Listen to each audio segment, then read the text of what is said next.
വല്ല കാര്യം ഞാൻ ഹിന്ദി സിനിമ വളരെ അപൂർവമായിട്ട് കാണാറുള്ളൂ. ആണോ? ഓ ഇല്ല, അപൂർവം എന്ന് വെച്ചാൽ ഇല്ല. സൽമാൻ ഖാൻ, ആ ഗ്യാങ്ങിൽ സൽമാൻ ഖാൻ, ആ ഖാൻ, മറ്റേ ഖാൻ, ഷാരൂഖ് ഖാൻ, അമീർ ഖാൻ, സൽമാൻ ഖാൻ. ഓക്കെ. ആ വേറെ ഏതെങ്കിലും ഖാൻമാരെ? ഇല്ല, അത് വേറൊരു ഖാന്റെ ഭാര്യയല്ലേ, സൈഫ് അലി ഖാന്റെ ഭാര്യ. അത് തന്നെ, കരീന കപൂർ. സൈഫ് അലി ഖാനെ അറിയില്ലേ ഏട്ടാ? ആ ഊന്ന്. ആ സൈഫ് അലി ഖാന്റെ കരീന കപൂറിനെ അതെ, അവരെ അറിയാം. അപ്പൊ ഈ Salim Kumar, Akshay Kumar related, no related, ഒരു റിലേഷനും ഇല്ല. ആൾക്കാർ തെരഞ്ഞെടുക്കുന്നതാണ് കേട്ടോ ഏട്ടാ. എന്തൊക്കെയാണ് അവർ തെരഞ്ഞെടുക്കുന്നത് അല്ലേ? അടുത്ത ക്വസ്റ്റ്യൻ ആണേ. സലീം കുമാർ മാരീഡ്? ഇല്ലില്ല.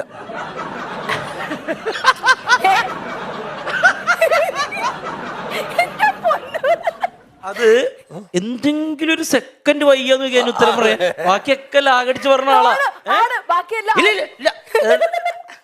കല്യാണം കഴിച്ചിട്ടുണ്ടോ? ലോക മലയാളികളുടെ ഇതാണ്, എന്നെ കുറിച്ച് അന്വേഷിച്ചാണ്. കല്യാണം കഴിച്ചാണോ പൊട്ടന്മാരന്മാര്? അല്ല ഏട്ടാ, ഇപ്പൊ കല്യാണം കഴിക്കാത്ത ഒരുപാട് പേരുണ്ട്. ഇപ്പൊ അത് ഏതെങ്കിലും പെൺകുട്ടി ആയിരിക്കട്ടെ സെർച്ച് ചെയ്തേക്കുന്നത്. ഗൂഗിളിൽ ഒരാൾ അന്വേഷിച്ചാലും വരും. ഡിഫറെന്റ് ആയിട്ടുള്ള അല്ലേ? ആര് ടൈപ്പ് ചെയ്താലും വരും. സലീം കുമാർ എന്ന പേര് കൊടുത്ത് ടൈപ്പ് ചെയ്തതാ. ഇപ്പൊ കല്യാണം കഴിച്ചിട്ടുണ്ട്. അടുത്തവർക്ക് പോട്ടെ, കല്യാണം കഴിച്ചിട്ടുണ്ട്. Salim Kumar and Dileep are friends or enemies? ലാബി കൊടുത്ത് പരിശോധിക്കുന്ന കേസാണത്.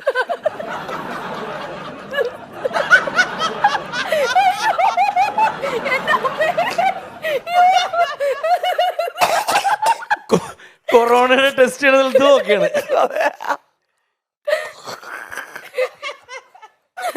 മലയാളികളൊന്നും അല്ല, വെറുതെ ചുമ്മാ. ഇത് മലയാളികൾ തന്നെ, സംശയമില്ലാത്ത കാര്യം. എന്നാലും ഏട്ടാ അതിനെപ്പറ്റി എന്താണ് പറയാനുള്ളത്? ആരോ തെരഞ്ഞെടുക്കും. എനിക്ക് തോന്നുന്നു കേരളത്തിൽ പണിക്ക് വന്ന ബംഗാളികളും മലയാളം പഠിച്ചതിന് ശേഷം എല്ലാവരും ടൈപ്പ് ചെയ്തായിരിക്കും, അല്ലാതെ എനിക്ക് തോന്നുന്നില്ല.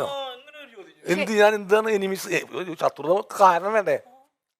അല്ല, എനിക്ക് തോന്നുന്നത് എന്താണെന്നറിയോ, ഇവരുടെ ഒരു ഭയങ്കര റീൽ ഇപ്പം ഓടുന്നുണ്ട് കഴിഞ്ഞ ഒരു 6-7 മാസമായിട്ട്. CID മൂസയില് സലീമേട്ടൻ എന്തോ 1-2 പറഞ്ഞ് ഞാൻ ഇറങ്ങി പോവാണെന്ന് പറഞ്ഞെന്ന്. ഇത്രേ ഉള്ളൂ. എന്തോ ക്യാപ്റ്റൻ രാജുവിന്റെ ക്യാരക്ടറും സലീമേട്ടന്റെ ക്യാരക്ടറും എന്തോ 2 ഭ്രാന്തന്മാരോ. അതൊരു ആ സിനിമയായിട്ട് ബന്ധപ്പെട്ട സംഭവമാണ്. റീല് ഇറങ്ങി പോയി ഞാൻ പോകുന്നുണ്ട്, അല്ലാണ്ട് വേറെ തർക്കങ്ങളൊന്നും ഇല്ലാത്ത. അത് മതി. ഞാൻ പാലക്കാട് ഷൂട്ടിങ്ങിന് പോയി. അതൊക്കെ തന്നെ കാര്യം. അങ്ങനെ അത് അതിൽ ഒരു ശത്രുതൊന്നും ഇല്ലാത്ത. ദിലീപിന് ശത്രു തോന്നിട്ട് ഇറങ്ങി പോകുന്നതല്ലേ ഞാനും. അത് ഫ്രണ്ട്ഷിപ്പിന്റെ മറ്റൊരു ഭാഗമായിട്ട് ഉള്ള ഇറങ്ങിപ്പോക്കണ്ടല്ലോ. ഇങ്ങനെ ഈ ഫ്രണ്ട്സ് ആയിട്ട് അടിയൊക്കെ ഉണ്ടാക്കാറുണ്ട്? പിന്നെ ഇല്ലാണ്ട്. ഏറ്റവും കൂടുതൽ അടി ഉണ്ടാക്കുന്ന ആരുമായിട്ടായിരിക്കും ഫ്രണ്ട്സിന്റെ ഇടയിൽ, ഈ ഗാങ്ങില് സ്നേഹത്തിന്റെ പേരിലുള്ള അടികള്? എല്ലാവരും ഉണ്ടാകും. പിന്നെ അതാണ് ഫ്രണ്ട്ഷിപ്പിന്റെ അതാണല്ലോ അടി എന്ന് വെച്ചാല് വേദനിക്കാത്ത അടികൾ. എന്നാൽ ഒരു 3 AM ഫ്രണ്ട് എന്ന് പറഞ്ഞ ആരായിരിക്കും? അതായത് 3 മണിക്കും സലീമേട്ടന് ഫോൺ വിളിച്ചിട്ട്, ആർക്കും വിളിക്കാം. അങ്ങനല്ല, സലീമേട്ടൻ വിളിക്കുന്ന ആരായിരിക്കും? 3 മണിക്കാണ് വിളിച്ചിട്ടുണ്ടെങ്കിൽ അവര് ഭർത്താവിന് ഇഷ്ടപ്പെട്ടില്ല. എന്റെ പൊന്നേ, അതല്ല ചോദിച്ചത്. നമുക്കൊരു ഫ്രണ്ട് എന്നുള്ള നിലയിലേ നമ്മളൊരാളും നേരം വിളിച്ചിട്ട് വിളിച്ചാ പോലെ അതുവരെ കാത്തിരിക്കാനുള്ള ഒരു മാനസികാവസ്ഥ.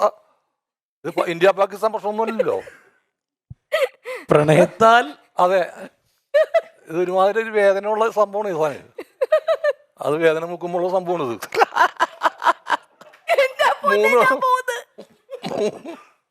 3 മണിക്ക് ഒരു പെണ്ണിനെ വിളിച്ചേൽപ്പിച്ചിട്ട് ഞാനൊരു കാര്യം പറഞ്ഞിട്ട്, ഞാൻ പെണ്ണുങ്ങളുടെ കാര്യം പറഞ്ഞു. ഹിമാലയ സാനുക്കളില്ലേ, ഞാൻ പെണ്ണുങ്ങളെ കാര്യമല്ല പറഞ്ഞു. പെണ്ണുങ്ങളെ വിളിക്കാനല്ല, 3 മണിക്ക് വിളിക്കുന്ന ആണുങ്ങളോ. എന്തിന് 3 മണിക്ക് ബാങ്ക് വിളിക്കാനുള്ളവർ 4 മണിക്ക് എണീക്കുള്ളൂ. 3 മണിക്ക് എന്തിനു ഒരു മനുഷ്യനെ വിളിച്ചേൽപ്പിക്കണം? വ്യക്തമായ കാരണം വേണം അതിന്. ഒന്നിനും അയാളുടെ ജീവിതമായിട്ട് ബന്ധപ്പെട്ട്, അല്ലെങ്കിൽ നമ്മുടെ ജീവിതമായിട്ട് ബന്ധപ്പെട്ട്. വെറുതെ മലന്നടിച്ച് ഉറങ്ങിക്കണമെന്ന് ഒരുത്തനോട് ഹലോ സുഖമാണെന്ന് മുകേഷ് ഏട്ടനൊക്കെ പറഞ്ഞിട്ടുണ്ടായിരുന്നു 11 മണിക്ക് വിളിച്ചപ്പോ ഒക്കെ പ്രശ്നം. അതുപോലെ സലീമേട്ടൻ അങ്ങനെ ആരെങ്കിലും വിളിച്ചിട്ടുണ്ട്? ആ സമയത്ത് വിളിക്കാം. അവന്റെ അവസാനോട് ആണോ? പ്രശ്നം ഉണ്ടാക്കുവോ? പിന്നെ അല്ലാണ്ട് എന്തൊക്കെ പ്രശ്നം ഉണ്ടാക്കണ്ടേ?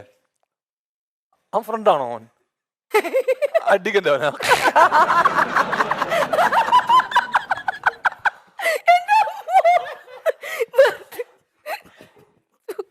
ഇത് പുള്ളിക്കാരത്തി ചോദിച്ചതിന്റെ ചോദ്യം ഫ്രണ്ട് വിളിച്ചാലല്ല, മുകേഷ് എണ്ണയൊക്കെ ഈ ഷൂട്ടിംഗ് ഒക്കെ കഴിഞ്ഞിട്ട് കിടന്ന് ഉറങ്ങി കഴിയുമ്പോ രാത്രി ഓരോ ആരാധകർ വിളിച്ച് ശല്യം ചെയ്യില്ലായിരുന്നു, ആ കാര്യം ചോദിച്ചു. അല്ല, ഫ്രണ്ട് വിളിച്ചാലും അത് തന്നെ പറയണം. ഫ്രണ്ട് വിളിച്ചാലും അത് തന്നെ പറയണം. ഞാൻ അത്തരത്തിൽപ്പെട്ട ആളാണ്. അയ്യോ. അല്ല, എന്നാലും ആരാധികമാരുമല്ലോ ഇപ്പം കാര്യമായിട്ടിരുന്ന് വിളിക്കുക. കാരണം സലീമേട്ടൻ ഒരുപാട് ഗേൾസ് ഫോളോയിങ് ഉള്ള ഒരാൾ കൂടിയായിരുന്നു സലീമേട്ടൻ. ഈ കോമഡി ചെയ്യുന്നവരോടൊരു പ്രത്യേക ഒരു ഇഷ്ടം സ്ത്രീകൾക്കുണ്ട്. ഞാനൊരു അകലം വെച്ചിട്ടുണ്ട്. അതിനപ്പുറത്തേക്ക് സ്ഥിരമായിട്ട് വിളിപ്പിക്കാൻ അനുവദിക്കാറില്ല. ഓക്കെ, ബന്ധം അവിടെ മുറിച്ച് കളയാ.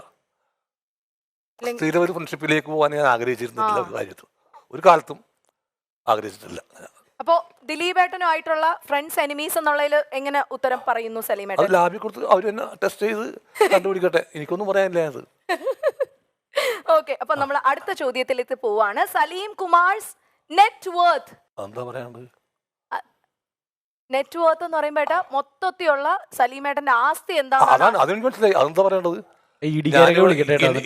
ഇന്റർവ്യൂല് വന്നേക്കണത് എന്റെ സ്വത്ത് വിവരം ഞാൻ ഇലക്ഷൻ വെക്കട്ടെ. എന്നാലും ഒരു ഉദ്ദേശം, ഒരു അങ്ങനെ എന്തെങ്കിലും? അങ്ങനെ എന്ത് ഒന്നുമില്ലെന്നേ. ഞെട്ട് വരിക ഒന്നുമില്ല എനിക്ക്. മണി മാനേജ്മെന്റ് ചെയ്യാറുണ്ടോ സലീമേട്ടൻ? അതായത് ഇത്രയും, കാരണം അത്രയും പടങ്ങൾ അഭിനയിച്ച ഒരാളാണ്. ഇല്ല, അങ്ങനെ ഒന്നുമില്ല. ഞാൻ സാധാരണക്കാരനാണ്, സാധാരണ ഒരു കർഷകനാണ്.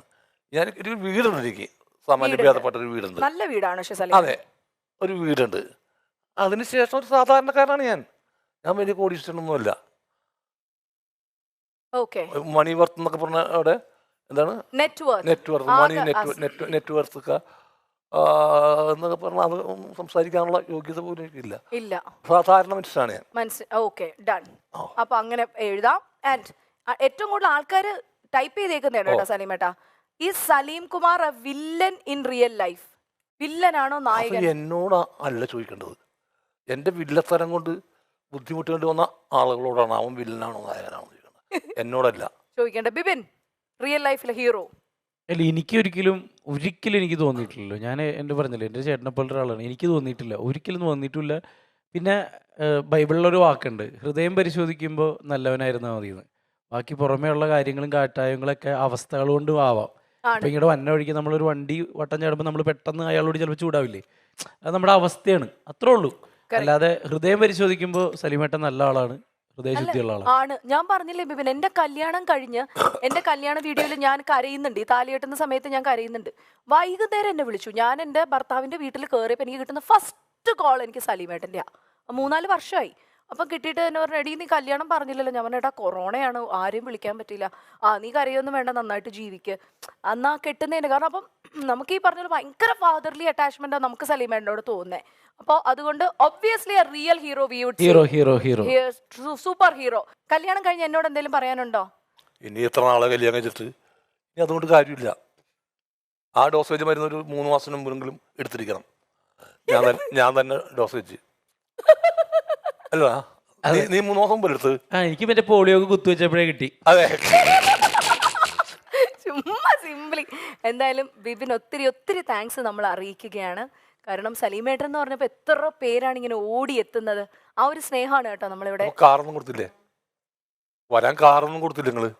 ഏതേട്ടാ, തന്നെ വന്നോളാന്ന് പറഞ്ഞിട്ടാ. സലീമേട്ടാണെങ്കിൽ 1 രൂപ പോലും ഞങ്ങൾ ആരും ഇവർക്ക് കൊടുത്തിട്ടില്ല. അത്ര സ്നേഹം, ഉള്ളി സ്നേഹം, എന്റെ അകമഴിഞ്ഞ സ്നേഹം. ശരിക്കും എന്താണ് ഹെഡിങ്? എന്ന് സ്വന്തം സലീം കുമാർ. അങ്ങനൊന്നുമില്ല, എനിക്ക് തോന്നിയപ്പോ അതൊക്കെ എടുക്കട്ടെ, എന്ന് സ്വന്തം സലീം കുമാർ. പേരെങ്ങനെയുണ്ട് ഏട്ടാ? നമ്മൾ കത്തിലൊക്കെ എഴുതുന്ന പോലെ എന്ന് സ്വന്തം സലീം. നല്ല പുതുമയുണ്ട്. ഇതൊരു വരാത്തതിന്റെ പേരിൽ ഭയങ്കര ഫ്രഷാ. ബിബിൻ ഒരു വലിയ കൈയടി കേട്ടോ. Thank you very much. Okay, അപ്പോൾ ഓക്കെടാ, താങ്ക്സ്.